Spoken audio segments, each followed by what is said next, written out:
മാസത്തെ ഒരു ജേണി, 6 മാസത്തെ ജേണി, 6 മാസവും ഞാൻ നിന്നെ സഹിച്ച്. എന്നിട്ട് വീഡിയോ അവൻ എടുക്കുന്നുണ്ടെന്ന് അറിയാം. ഒരുപാട് മെച്യൂരിറ്റി ഉള്ള പെൺകുട്ടി, താങ്കളോടാണ് എൻ്റെ ചോദ്യം. അവൻ വീഡിയോ എടുക്കുന്നുണ്ടെന്ന് അറിയാം. സ്വന്തം ഭർത്താവിനെ നാട്ടുകാരുടെ മുമ്പിൽ വെച്ച് ഞാൻ അവനെ 6 മാസമായിട്ട് സഹിക്കുന്നുണ്ട് എന്ന് പറയുന്നതിനകത്ത് എന്ത് മെച്യൂരിറ്റി ആണുള്ളത്? ഒന്ന് പറഞ്ഞു തരൂ. Unboxing dude. നിങ്ങളിൽ ഭൂരിഭാഗം ആളുകൾക്കും ചിലപ്പോൾ ഈ ഒരു യൂട്യൂബ് ചാനൽ സുപരിചിതമായിരിക്കാം. ആങ്ങളെയും പെങ്ങളും ചേർന്ന് തുടങ്ങിയ ഒരു യൂട്യൂബ് ചാനൽ, അല്ലെങ്കിൽ ആങ്ങളെയും പെങ്ങളുമായിരുന്നു ആ ഒരു ചാനലിൻ്റെ മുഖമുദ്ര എന്ന് പറയുന്നത്. എന്നാൽ ഇപ്പോൾ അതെല്ലാം മാറി മറിഞ്ഞിരിക്കുകയാണ്. ആങ്ങളെയും ആങ്ങളയുടെ ഭാര്യയുമാണ് ഇപ്പോൾ ആ ഒരു ചാനലിൻ്റെ മുഖമുദ്ര. ഡ്യൂഡ് എനിക്ക് തോന്നുന്നു ഭാര്യയാണ് എൻ്റെ ഈ ചാനലിൻ്റെ ഐശ്വര്യം എന്നൊക്കെ വേണമെങ്കിൽ ഇനി മിക്കവാറും ടൈറ്റിൽ കൊടുക്കാനുള്ളൊരു അവസ്ഥയിലേക്കൊക്കെ എത്തുമെന്നാണ് എനിക്ക് തോന്നുന്നത്. എന്തായാലും ആങ്ങള, പെങ്ങള്, അവരുടെ 2 പേരുടെയും ഉമ്മ, ഇവർ 3 പേരും അടങ്ങുന്ന ഒരു രസകരമായിട്ടുള്ളൊരു കുടുംബമായിരുന്നു. അവിടെ നിന്നുള്ള നല്ല നല്ല വീഡിയോസ് ആയിരുന്നു. ഏകദേശം എനിക്ക് തോന്നുന്നത് 6-7 കൊല്ലങ്ങൾക്ക് മുമ്പാണ് ഇവർ ചാനൽ തുടങ്ങുന്നത്. അപ്പം എന്താണെങ്കിലും ആ ഒരു കാലഘട്ടത്തൊക്കെ ഞാനും ഇവരുടെ വീഡിയോ, അല്ലെങ്കിൽ ആ ഒരു കാലഘട്ടത്തിൽ നിന്ന് ആ ഒരു ടൈമിലൊക്കെ ഏകദേശം ഒരു 4-5 കൊല്ലങ്ങൾക്ക് മുമ്പേ വരെയൊക്കെ ഇവരുടെ വീഡിയോ സ്ഥിരം കണ്ടുകൊണ്ടിരുന്ന ഒരു വ്യക്തിയായിരുന്നു ഞാൻ. പക്ഷേ എന്നാൽ ഇപ്പോൾ അങ്ങനെ സ്ഥിരം കാണാറൊന്നുമില്ല. അതുകൊണ്ട് തന്നെ ഞാൻ ഇവരുടെ സബ്സ്ക്രൈബറും അല്ലാതായി മാറിയിട്ടുണ്ട്. എന്നാൽ ഇന്നലെ എനിക്ക് ഇവരുടെ ഒരു വീഡിയോ റെക്കമെൻഡേഷനിൽ വന്നു. അത് ഈ ഒരു ഡ്യൂഡ് എന്ന് പറഞ്ഞ ആ ഒരു പയ്യനും അവൻ്റെ വൈഫുമായിട്ടുള്ള, ഞാൻ ഈ തംബ്നെയിൽ കൊടുത്തേക്കാം ആ ഒരു ഞാൻ കണ്ട വീഡിയോയുടെ. അപ്പോൾ ഈ ഒരു തംബ്നെയിലും ഈ ഒരു ടൈറ്റിലും ഒക്കെ കണ്ടപ്പോഴത്തേക്ക് എന്തെങ്കിലും ഉണ്ടായിരിക്കുമെന്ന് വിചാരിച്ച്, ഉറപ്പൊന്നും നമുക്ക് പറയാൻ പറ്റത്തില്ല, തംബ്നെയിലാണല്ലോ. അപ്പോൾ എന്താണെങ്കിലും ഞാനൊന്ന് പോയി നോക്കിയപ്പോഴത്തേക്ക് കുറച്ച് കാര്യങ്ങൾ അവിടെ ഞാൻ കണ്ടു. അപ്പോൾ അത് കണ്ടതുകൊണ്ട് തന്നെ ഇവരുടെ കുറച്ച് മുമ്പത്തേക്കുള്ള വീഡിയോകളൊക്കെ ഞാൻ 1-2 ചെറുതായിട്ടൊന്ന് കണ്ടു നോക്കി. അപ്പോൾ എനിക്ക് ഏകദേശം കുറച്ച് കാര്യങ്ങളൊക്കെ പിടികിട്ടി. അത് കഴിഞ്ഞപ്പോഴാണ് ഞാൻ അറിയുന്നത്, എൻ്റെ ഒരു ഫ്രണ്ട് വഴി അറിയുന്നത്, ഈ ഒരു ഡ്യൂഡിൻ്റെ പെങ്ങൾ, ഡ്യൂഡി എന്ന് വിളിക്കുന്ന ആ ഒരു പെൺകുട്ടി, അവൾക്ക് പുതിയ ഒരു ചാനലുണ്ട്. ഏകദേശം 18,000 ആൾക്കാർ സബ്സ്ക്രൈബേഴ്സൊക്കെ ആയിട്ടുണ്ട്. ഒരു 6-7 വീഡിയോ ഞാൻ ആ ചാനലിൻ്റെ ജസ്റ്റ് ഒന്ന് ഇവിടെ കാണിച്ചേക്കാം. 6-7 വീഡിയോ ഒക്കെ വന്നിട്ടുണ്ട്. അപ്പോൾ ആ ചാനലിൽ ആ ഒരു പെൺകുട്ടി ഇട്ടേക്കുന്ന ഒരൊറ്റ വീഡിയോയിൽ പോലും ഈ ഒരു ആങ്ങളെയും ഈ ആങ്ങളയുടെ വൈഫും ഇല്ല. ഞാനപ്പോൾ ആലോചിച്ച് എന്തായിരിക്കും, വലിയ കാര്യമൊന്നും കാണത്തില്ല എന്ന് വിചാരിച്ചിരുന്നപ്പോഴാണ് ഇവരുടെ വേറൊരു വീഡിയോ, അതായത് ഒരു Q&A ഒരു വീഡിയോ ഞാൻ കണ്ടു. അതിനകത്തുള്ളൊരു ചോദ്യം, ആ ചോദ്യത്തിന് ഇവർ കൊടുത്തൊരു മറുപടി ഞാൻ അത് തന്നെ നിങ്ങളെ തുടക്കത്തിൽ കേൾപ്പിക്കാം. എന്നിട്ട് നമുക്ക് ഭാര്യ കാര്യങ്ങളിലേക്കൊക്കെ പോകാം. അതിന് മുമ്പായിട്ട് തന്നെ എൻ്റെ ചാനൽ ആദ്യമായിട്ട് കാണുന്ന ഒരാളാണെങ്കിൽ പറ്റുമെങ്കിൽ ഒന്ന് ചാനൽ സബ്സ്ക്രൈബ് ഒക്കെ ചെയ്യുക.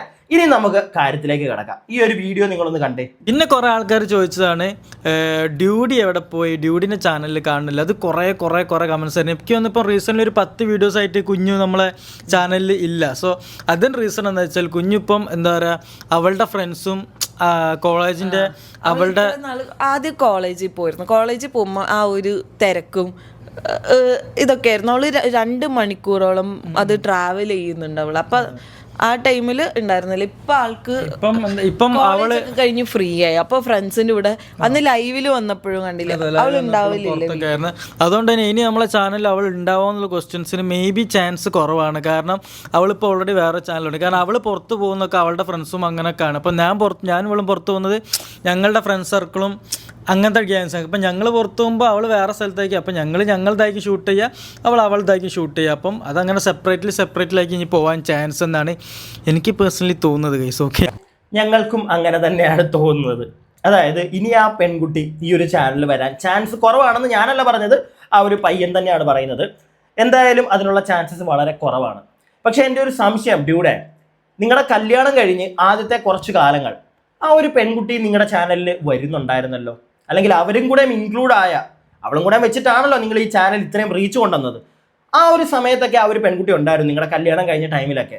മെല്ലെ ആ ഒരു പെൺകുട്ടി ചാനലിൽ നിന്ന് പോയി. ഇത് കാണുമ്പം എല്ലാവർക്കും ഒരു സംശയം തോന്നും, അടിച്ച് പിറിഞ്ചതാണോ എന്ന്. പ്രത്യേകിച്ച് താങ്കളുടെ പ്രിയ പത്നി. ആ ഒരു പെൺകുട്ടിയുടെ പല സ്വഭാവങ്ങളും പല ആളുകൾക്കും ഇഷ്ടപ്പെടുന്നില്ല. അത് നിങ്ങളുടെ കമൻറ്റ് ബോക്സ് നോക്കിയാൽ നമുക്ക് മനസ്സിലാവും. അതിലെ പല കമൻറ്റുകളും നിങ്ങളും കാണുന്നുണ്ട്, നിങ്ങൾ കൂടുതലായിട്ട് ഒന്നും മൈൻഡ് ചെയ്യുന്നില്ല. നല്ല കാര്യം ഡ്യൂഡ്, അത് നിങ്ങളുടെ ഒരു പോസിറ്റീവ് സൈഡാണ്. നിങ്ങൾ നൈസായിട്ട് അതിനെ മിക്കതിനും നെഗറ്റീവ് വരുന്ന കമൻറ്റിന് പോലും നിങ്ങൾ ലൈക്ക് കൊടുത്ത് വിടുന്നുണ്ട്. വളരെ നല്ല കാര്യം, കൂടുതലൊന്നും എടുത്ത് തല കയറ്റാത്തത്. പക്ഷേ ആളുകൾക്ക് മനസ്സിലാവുന്നുണ്ട് കാര്യങ്ങൾ, അതുകൊണ്ടാണ് അവരങ്ങനെ പറയുന്നത്. പിന്നെ നിങ്ങളുടെ ചാനൽ ഇപ്പോൾ വരുന്നത് കൂടുതലും നിങ്ങളുടെ ഭാര്യയുടെ മേക്കപ്പും അതും ഇതും കാര്യങ്ങളും ഒക്കെയാണ്. അത് ഒരു പരിധിയിൽ കൂടുതൽ ചിലപ്പോൾ ആളുകൾക്ക് കാണാൻ താല്പര്യം ഉണ്ടാവില്ല. പിന്നെ ആ ഒരു കുട്ടിയുടെ ഒരു ആറ്റിറ്റ്യൂഡ്, ഞാൻ അതിന് വേണ്ടിയിട്ട് മാത്രം ഇവരുടെ പുതിയൊരു വീഡിയോ ഞാൻ തംബ്നെയിൽ കാണിച്ചല്ലോ, ആ ഒരു വീഡിയോ അതിൻ്റെ അകത്തുള്ള കുറച്ച് പോർഷൻസ് ഞാൻ നിൽക്കൊന്ന് കാണിച്ചു തരാം. അത് സംഗതി എന്താണെന്ന് വെച്ച് കഴിഞ്ഞാൽ ഇവരുടെ ഒരു ചെറിയ ചെറിയ പിണക്കമാണ്. അതാണ് ഇവരുടെ ഒരു 6 മാസത്തെ ഒരു ആനിവേഴ്സറി. അതിൻ്റെ ആ ഒരു ആനിവേഴ്സറി ഡേയിൽ ഈ പയ്യൻ രാവിലെ വിഷ് ചെയ്യാൻ മറന്നുപോയി ഡ്യൂഡ്. അപ്പോൾ അന്ന് വൈഫ് ഇച്ചിരി പിണക്കവും കാര്യങ്ങളുമായിട്ട് നിൽക്കുന്ന ഒരു പരിപാടി ഇവർ കാണിക്കുന്നുണ്ട്, ഒരു വീഡിയോ ആയിട്ട് എടുത്ത് വെച്ചിട്ടുണ്ട്. പക്ഷേ ഈ വീഡിയോ ഇപ്പം ഞാൻ നിങ്ങളെ കാണിക്കുമ്പോൾ ഞാൻ വിചാരിക്കും ആ ഒരു പെൺകൊച്ചിനെ ഞാൻ അങ്ങോട്ട് വലിച്ചു കീറാൻ പോവാണെന്ന്. പക്ഷേ ആ പെൺകുട്ടിയെ മാത്രമായിട്ട് എനിക്ക് അങ്ങോട്ട് കുറ്റം പറഞ്ഞ് തള്ളാൻ താല്പര്യമില്ല. കാരണം ഈ ഡ്യൂഡ് എന്ന് പറയുന്ന പയ്യൻ അവൻ മനസ്സിലാക്കേണ്ട ഒരു കാര്യം, ഇവരുടെ ഈ വീഡിയോയിൽ തന്നെ അവർ പല സ്ഥലത്ത് പറയുന്നുണ്ട്, രണ്ടുപേരും അങ്ങോട്ടും ഇങ്ങോട്ടും പറയുന്നുണ്ട് മെച്ചുവേർഡായിട്ട് ചിന്തിക്ക്, നമ്മൾ കല്യാണം കഴിഞ്ഞില്ലേ, കുട്ടിത്തം വിടണം, മെച്ചുവേർഡ് ആവണമെന്നൊക്കെ. രണ്ടുപേർക്കും സത്യം പറഞ്ഞ ഒരു മെച്ചുവേർഡ് ആയിട്ടുള്ള ഒരു ക്യാരക്ടേഴ്സ് ആണെന്ന് എനിക്ക് പേഴ്സണലി തോന്നുന്നില്ല. അത് ഞാൻ നിങ്ങൾക്ക് വളരെ വ്യക്തമായിട്ട് ഇവരുടെ വീഡിയോ എന്ന് തന്നെ ഇവർ പറച്ചിലൊക്കെ ഉണ്ട്, മെച്ചുവേർഡായിട്ട് ചിന്തിക്കണം, മെച്ചുവേർഡായിട്ട് ഒന്നുമില്ല, രണ്ടിനും ഇല്ല ആ ഒരു പരിപാടി എന്ന് ഇവരുടെ വീഡിയോ കാണുന്ന അത്യാവശ്യം ആളുകൾക്ക് മനസ്സിലാവും. പിന്നെ ഡ്യൂഡ് എന്ന് പറയുന്ന പയ്യനോടാണ്, മോനെ വീഡിയോ ഒക്കെ കൊള്ളാം, പ്രാങ്ക് ചെയ്യുന്നതാണെങ്കിലും ശരി, നിന്റെ ഭാര്യയാണ്, എന്തും ചെയ്യാം, പക്ഷേ ഓൾവേസ് അപ്പുറേ നിൽക്കുന്ന ഒരാൾ, അത് ആരും ആയിക്കോട്ടെ, അവർക്ക് അവരുടെ ഒരു സ്പേസ് കൊടുക്കണം. അതിനകത്ത് കൈ കടത്തി നീ ക്യാമറയും കൊണ്ട് ചെല്ലുന്നതിനകത്ത് എനിക്ക് യോജിപ്പില്ല, വിയോജിപ്പാണ് അതിൽ. ആ ഒരു കാര്യത്തിൽ മാത്രം ഞാൻ ആ പെൺകുട്ടിയുടെ കൂടെ നിൽക്കുന്നുണ്ട്. പക്ഷെ അതിൻ്റെ അപ്പുറത്തേക്ക് ഒന്നിനും ആ ഒരു പെൺകുട്ടിയോടെ നിൽക്കാൻ എനിക്ക് തോന്നുന്നില്ല. പിന്നെ നമ്മൾ മെയിനായിട്ട് തുടങ്ങി വെച്ച ആ ഒരു ടോപ്പിക്, അതായത് ഡ്യൂഡി, ആ ഒരു പെൺകുട്ടി ഈ ഒരു ചാനൽ വരാത്ത, ഞാൻ അതിനെപ്പറ്റി വിശദമായിട്ടൊന്നും പറയാൻ പോകുന്നില്ല. ജസ്റ്റ് ഞാനതാണ് പറഞ്ഞു വിട്ടത്. അവർ പറയുന്ന കേട്ടല്ലോ എന്താണ് വരാത്തതെന്ന്, സത്യമാണോ എന്ന് നമുക്കറിയില്ല. ഈ വീഡിയോ കാണുന്ന എല്ലാവർക്കും ചിലപ്പോൾ ആ ഒരു സംശയം കാണും, അതായത് അതുകൊണ്ട് മാത്രമൊന്നും അല്ല ആ പെൺകുട്ടി വരാത്തത്. അങ്ങനെ വരാതിരിക്കുകയാണെങ്കിൽ ആ പെൺകുട്ടി പുതിയ ചാനൽ തുടങ്ങി അതിനകത്ത് വീഡിയോ ഇടുന്നു, അറ്റ്ലീസ്റ്റ് അത് തുടങ്ങിയ സമയത്തെങ്കിലും സ്വന്തം ആങ്ങളെ കൊണ്ടുവരില്ലേ ആ ഒരു ചാനലിൽ. ഇത് അതുപോലും ഇല്ല. പിന്നെ ഈ പയ്യൻ പറയുന്ന കണക്ക് അവരെപ്പോഴും അവളുടെ ഫ്രണ്ട്സുമായിട്ട് പുറത്താണ്, അവിടെ കറക്കം ഇവിടെ കറക്കം ആണെങ്കിലും രാത്രി ഒരേ വീട്ടിലല്ലേ എല്ലാവരും ഉറങ്ങുന്നത്. അപ്പം എന്തെങ്കിലും ഒരു വീഡിയോ എടുക്കാമല്ലോ, അതുമില്ല. അപ്പം ആളുകൾക്ക് കാണുന്നവർക്ക് സംശയം വരുവേ, അത് നിങ്ങളൊന്ന് മനസ്സിലാക്കണം. ഇനി ഇവരുടെ ആനിവേഴ്സറി ദിവസം ഉണ്ടായ ഒരു വഴക്ക്, അത് നിങ്ങളൊന്ന് കാണിച്ച്, വളരെ കുറച്ചേ ഞാൻ കാണിക്കുന്നുള്ളൂ, ഇതിനകത്തും നിങ്ങൾക്ക് കുറച്ച് കാര്യങ്ങൾ മനസ്സിലാകും. എനിക്കിപ്പോ ക്യാമറയും കൊണ്ട് പോവാം, ഒരു മൂഡില്ല സീനറി. എന്ത്? എനിക്കിപ്പോ ഒരു മൂഡില്ല ക്യാമറയും കൊണ്ട് പോവാ എന്റെ ഫേസ്.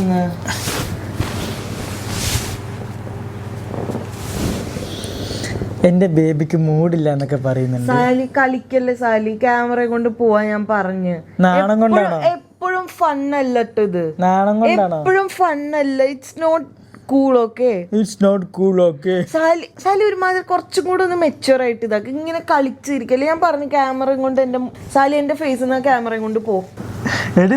ഒരു വ്ലോഗ് ഷൂട്ട് ചെയ്യണ്ടേ? വ്ലോഗ് ഷൂട്ട് ചെയ്യ. ഓക്കെ, അത് പറഞ്ഞ് ഞാൻ ഒന്ന് പ്രിപ്പയർ ആവട്ടെ, അല്ലാതെ വെറുതെ ഇങ്ങനെ ഇതെന്തിങ്ങനെ. എനിക്ക് ദേഷ്യം പിടിക്കുന്ന കാണാൻ, പ്രത്യേകിച്ച് ആൽഫി ദേഷ്യം പിടിക്കുന്നത്. ഇതൊക്കെ ഞാൻ വീഡിയോയിൽ ഇട്ടാ. നീ ഇത് വീഡിയോ സാലി കുറച്ച് സ്പേസ് കൊണ്ട് എല്ലാം കൊണ്ടൊന്ന് എല്ലാ സാധനം കൊണ്ട് മുഖത്ത് വെച്ച് ക്യാമറയിൽ എടുക്കണോ? അവളെ കണ്ണ് നോക്കിയാ എന്ത് ഭംഗി. സാലി why are you എടി സാലി കളിക്കില്ല. It's not funny anymore. Okay, ശാന്തമാവ്. ഫണ്ണി അല്ലാന്ന് എനിക്ക് അറിയാം. ക്യാമറയും കൊണ്ട് ക്യാമറ മാറ്റി എന്നിട്ട് സംസാരിക്കും. എല്ലാത്തിലും ക്യാമറ പൊക്കി പിടിക്കുന്ന എന്തിനാ? ഓഫാക്കി ക്യാമറ. എന്തൊരടങ്ങാറാ. അത് ക്യാമറ ഓഫ് ആക്കിയതാണോ? ഞാൻ എന്താ പൊട്ടിയാണോ?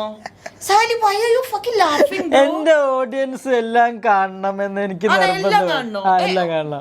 ക്യാമറ അവിടെ ഒരു കട്ട് വന്നത് നിങ്ങൾ ശ്രദ്ധിച്ചോ? എല്ലാം കാണണോ നമ്മൾ പറഞ്ഞതിന് ശേഷം പെങ്കൊച്ചു ചോദിക്കുന്നുണ്ട് എല്ലാം കാണണമെന്ന്. ആ എല്ലാം കാണണമെന്ന് പറഞ്ഞിട്ട് അവിടെ ഒരു കട്ട് വന്നു. ആ എഡിറ്റിംഗ് ശ്രദ്ധിച്ചു കഴിഞ്ഞാൽ നിങ്ങൾക്ക് മനസ്സിലാവും. അവിടെ ഒരു കട്ട് വന്നിട്ടുണ്ട്, കാരണം അവിടെ വേറെ എന്തോ സംഭവിച്ചു. അത് പിന്നെ അവൻ അങ്ങ് ഒഴിവാക്കി.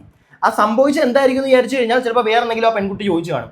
എല്ലാം ആളുകൾ കാണണം. എൻ്റെ മോനെ, നിന്റെ ആ ഒരു ചിന്താഗതി, ലൈക്ക് നീ നിന്റെ ലൈഫിൽ നടക്കുന്ന ഒരു ലൈഫ് സ്റ്റൈൽ വ്ളോഗറായിട്ട് നാട്ടുകാരെ കാണിക്കുന്നു, ഓക്കെ. പക്ഷേ അതിനൊരു ഒരു ഒരു പോയിന്റ് വെക്കുക. ചിലപ്പോൾ ഞാനത് പറഞ്ഞു തരേണ്ട കാര്യമില്ല. നീ പറയും നീ ആ ഒരു പോയിന്റ് വെച്ചിട്ടുണ്ടെങ്കിൽ ഒരിക്കലും നീ ഈ ഒരു പരിപാടി കാണിക്കില്ലായിരുന്നു. നിന്റെ ഓപ്പോസിറ്റ് നിൽക്കുന്ന ഒരാൾക്ക് ആ ക്യാമറയും കൊണ്ട് നീ ചെല്ലുന്നത് ഇഷ്ടമല്ല എന്ന് നിന്നോട് പറയുമ്പോൾ, അത് ആരും ആയിക്കോട്ടെ, എന്ത് പ്രാങ്കിൻ്റെ പുറത്താണെങ്കിലും, ഇല്ലെങ്കിൽ ഇതിപ്പം പ്രാങ്കൊന്നും അല്ല ഇവിടെ നടക്കുന്നത്, അവൻ്റെ വൈഫിൻ്റെ ആ ഒരു ദേഷ്യം, അവനന്ന് രാവിലെ വിഷ് ചെയ്തില്ല, അതിൻ്റെ പുറത്തുള്ളൊരു ദേഷ്യമാണ് അവൾ കാണിച്ചുകൊണ്ടിരിക്കുന്നത്. അത് ഷൂട്ട് ചെയ്തെടുക്കുമ്പോൾ ആ പെൺകുട്ടി വേണ്ട എന്ന് പറയുമ്പോൾ അറ്റ്ലീസ്റ്റ് ഒരു റെസ്പെക്റ്റ് കൊടുക്കുക. മനസ്സിലായില്ലേ? നാട്ടുകാരെ കാണിക്കുന്നതിനും കണ്ടന്റിനും ഉപരി ലൈക്ക് ഒരു റെസ്പെക്റ്റ് കൊടുക്കുക. നിനക്ക് ക്യാമറ മാറ്റായിരുന്നു, നീ അത് ചെയ്തില്ല. വളരെ മോശമായിട്ടുള്ളൊരു കാര്യം തന്നെയാണത്. അതിനകത്ത് ഇപ്പം എന്ത് ന്യായീകരിക്കാൻ നീ വന്നാലും അത് അത്ര നല്ല പരിപാടിയൊന്നുമില്ല. പിന്നെ ആ പെങ്കൊച്ചു പറയുന്നുണ്ട് മെച്ചുവേർഡായിട്ട് ബിഹേവ് ചെയ്യൂ, മെച്യൂർഡ് ആയിട്ട് ബിഹേവ് ചെയ്യൂ. അവളുടെ മെച്യൂരിറ്റി എന്താണെന്ന് ഈ വീഡിയോ കഴിയുമ്പോഴത്തേക്ക് നിങ്ങൾക്ക് മനസ്സിലാവും. അത് ഞാൻ കാണിക്കാം. അതിനു മുമ്പ് ഈ ഒരു കട്ടിങ് നിനക്ക് മനസ്സിലായല്ലോ, നിങ്ങൾക്ക് അവിടെ ഒരു കട്ട് വന്നിട്ടുണ്ട്, സംതിങ് എന്തോ അവിടെ മെയിൻ ഒരു സാധനം ആ പെങ്കൊച്ച് പറഞ്ഞു കാണും, അത് കട്ട് ചെയ്ത് കാണും. എടാ എല്ലാം ഒന്നും അങ്ങനെ നാട്ടുകാരെ കാണിക്കേണ്ട കാര്യമൊന്നുമില്ല. അങ്ങനെ കാണിക്കാൻ നിന്ന് കഴിഞ്ഞാൽ ഉണ്ടല്ലോ ജീവിതം കോപി. ഓക്കെ, ബാക്കി കാണ്. കാരണം എന്താ പറയുക, ക്യാമറ കയ്യിലുണ്ടായിട്ട് ഇവള് വേറെ ഒന്നും പറയില്ല. ക്യാമറയിൽ സീരിയസ്ലി എനിക്ക് സംസാരിക്കണേ, നീ ആ ക്യാമറ മാറ്റ്. ഭയങ്കര ഇറിറ്റേറ്റിംഗ് ആണ് ഇപ്പോ. എന്താണ് നിന്റെ പ്രശ്നം? എന്താണ് പ്രശ്നം എന്ന് പറഞ്ഞാൽ ഞാൻ ക്യാമറ മാറ്റാം, അല്ലെങ്കിൽ ഞാൻ ബേബിനെ വീഡിയോ എടുക്കാൻ വേണ്ടിയില്ലേ. അയ്യോ child bro. No, I'm a monster, I'm a grown up man. Sali എടാ ദേഷ്യം പിടിപ്പിക്കല്ലേ സാലി. ഗ്രോൺ അപ്പ് മാൻ എന്ന് മോനെ നീ തന്നെ അത് പറഞ്ഞുകൊണ്ടിരുന്നിട്ട് കാര്യമില്ല. ഇങ്ങനെയുള്ള പരിപാടികളൊക്കെ അത്യാവശ്യം ഗ്രോൺ അപ്പ് മാൻ ആണെങ്കിൽ ഒരു ലിമിറ്റ് വെക്കും നീ, മനസ്സിലായില്ലേ? ഫാമിലി എന്ന് പറയുന്ന ഒരു സാധനം സെപ്പറേറ്റ് ആയിട്ട് വെക്കും. അതിനകത്തെ കാര്യങ്ങൾ ഇപ്പം എന്തായാലും നിങ്ങൾ കാണിക്കുന്ന നിങ്ങളൊരു പരിധിയിൽ കൂടുതൽ നിങ്ങളുടെ വീഡിയോ അല്ലെങ്കിൽ നിങ്ങളുടെ കുടുംബത്തിനെ നിങ്ങൾ എക്സ്പോസ് ചെയ്യുന്നില്ല. വളരെ നല്ല കാര്യം. കാരണം അതിനുള്ളൊരു ഉദാഹരണമാണ് സംതിങ്, എന്തോ ഒരു കാര്യം ആ വീട്ടിൽ പൊട്ടിയിട്ടുണ്ടെന്നാണ് തോന്നുന്നത്. ഇല്ലെങ്കിൽ ചോദ്യങ്ങൾ നിങ്ങൾക്ക് ഉത്തരങ്ങൾ കാണും. അതായത് നിങ്ങളുടെ പെങ്ങൾ അവൾ വേറെ ഫ്രണ്ട്സുമായിട്ട് പോകുന്നു, അവളുടെ ക്ലാസ് കഴിഞ്ഞ് അവൾ കറങ്ങാൻ പോകുന്നു, അവൾ വേറെയാണ്. നിങ്ങളൊരു കുടുംബമായി നിങ്ങൾക്ക് നിങ്ങളുടേതായിട്ടുള്ള കാര്യങ്ങളുണ്ട്, നിങ്ങൾ മാറിപ്പോകും. മനസ്സിലായില്ല? അതിനകത്ത് തെറ്റൊന്നുമില്ല. എപ്പോഴും പെങ്ങളെയും കൊണ്ട് പോകണമെന്നൊന്നും ഞാൻ പറയത്തില്ല. ഓക്കെ, അതും കാണും, ഇല്ലാന്നൊന്നുമല്ല ഞാൻ പറയുന്നത്. പക്ഷേ എന്നാൽ പോലും എന്തുകൊണ്ട് ആ ഒരു പെൺകുട്ടി ഒരു ചാനൽ തുടങ്ങിയപ്പം ലൈക്ക് അങ്ങനെ പെങ്ങളും കൂടെ ആടാ ഈ അൺബോക്സിംഗ് ഡ്യൂഡ് എന്ന് പറയുന്ന ഒരു ചാനൽ തുടങ്ങിയത്. സോ പെങ്ങൾ സ്വന്തമായിട്ടൊരു ചാനൽ തുടങ്ങുമ്പോൾ ഇത്രയും ദിവസമായി 6-7 വീഡിയോ കഴിഞ്ഞു. ഏതെങ്കിലും ഒരു വീഡിയോയിൽ നിന്റെ വൈഫിനെ വേണ്ട, നീ വന്നില്ല എന്ന് പറയുമ്പോഴത്തേക്ക് ആളുകൾ ചോദിക്കും, സംശയങ്ങൾ ഒരുപാടാകും. അതിനുള്ളൊരു റിപ്ലൈ പ്രോപ്പറായിട്ട് കൊടുത്താൽ മതി. അല്ലാതെ കൂടുതലായിട്ട് നീ കുടുംബത്തിലെ കാര്യങ്ങൾ പുറത്തേക്ക് കൊണ്ടുവരാനോ അല്ലെങ്കിൽ നിങ്ങൾ തമ്മിൽ എന്തെങ്കിലും ചെറിയ പിണക്കുണ്ടെങ്കിൽ അത് പറയേണ്ട കാര്യം പോലും ഞാൻ പറയില്ല. ആളുകൾ ചോദിക്കും, അതൊന്നും പറയേണ്ട കാര്യമില്ല. പക്ഷെ ജസ്റ്റ് ഒന്ന് പ്രശ്നങ്ങളൊന്നുമില്ലെങ്കിൽ ജസ്റ്റ് അവിടെ നിന്ന് വന്നു പോവുക. ഓക്കെ, ഞാൻ അങ്ങനെ ചിന്തിക്കുന്നുള്ളൂ. പ്രശ്നങ്ങളൊന്നും കാണില്ല. അവർ രണ്ടുപേരും അവൻ്റെ ഫാമിലിയായിട്ട് ബിസി, അല്ലെങ്കിൽ അവൻ്റെ വൈഫുമായിട്ട് അങ്ങനെ ഒരു കൊച്ചു കുടുംബമായല്ലോ. അപ്പോൾ അതിലവർ ബിസി, പെങ്ങളുടെ കാര്യത്തിൽ ബിസി. നല്ല കാര്യം. ആ പെങ്ങളാണെങ്കിൽ ആ ചെയ്യുന്നത് നല്ല കാര്യം. ഇവരുടെ ഒരു കല്യാണം കഴിഞ്ഞൊരു കപ്പിൾ നിൽക്കുമ്പോൾ അവരുടെ ഇടയ്ക്കോട്ട് എപ്പോഴും വന്ന് കയറാത്തതൊക്കെ വളരെ നല്ല കാര്യം. അവർക്ക് അവരുടെ ഫ്രീഡം കൊടുത്ത് വിടുക. പക്ഷേ എപ്പോഴെങ്കിലും ഒന്ന് ആ പെൺകുട്ടിയുടെ ചാനലിൽ ഒന്ന് പോയി തല കാണിച്ചാൽ ഈ പ്രശ്നങ്ങളൊക്കെ തീരും. പിന്നെ കൂടുതൽ നീ വിശദീകരിക്കാനോ പറയാനോ ഒന്നും നിൽക്കണ്ട. പക്ഷെ അപ്പോഴും ഈ പെൺകുട്ടി ഈ വൈഫ്, ഈ ഡ്യൂഡിൻ്റെ വൈഫ് ഇപ്പോൾ കാണിക്കുന്ന ഒരു പരിപാടിയുണ്ട്. അതായത് കോംപ്രമൈസ് എന്നുള്ളൊരു പരിപാടിയിലേക്ക് ചെല്ലുകയാണ്. അതായത് ഇവൻ രാവിലെ തൊട്ട് വിഷ് ചെയ്തില്ല, വൈകുന്നേരം 4 മണിയായി. അപ്പോൾ ഇവനൊരു ഗിഫ്റ്റൊക്കെ മേടിച്ചിട്ടുണ്ട് കൊടുക്കാനായിട്ട്. രാവിലെ ഇവന് ഗിഫ്റ്റ് കൊടുക്കും, അങ്ങനത്തെ പരിപാടിയൊന്നും ചെയ്തില്ല, മറന്നുപോയി ചെറുക്കൻ. അതിനകത്തൊന്നും വലിയ കാര്യമൊന്നുമില്ല, അതൊക്കെ ആൾക്കാർ മറന്നു പോകും, മനുഷ്യനല്ലേ, മറവി. പക്ഷേ വൈകുന്നേരം കുറച്ച് പരിപാടി നടക്കുന്നുണ്ട്. ഇതെല്ലാം ഈ വീഡിയോ തീരുന്ന എൻ്റെ ഭാഗത്തിന് കുറച്ച് മുമ്പായിട്ട് കുറച്ച് പരിപാടി നടക്കുന്നുണ്ട്. നിങ്ങൾ ഇതും കൂടെ ഒന്ന് കണ്ടേ, ഇതാണ് important. Let's check watts inside here, then you will change your mind.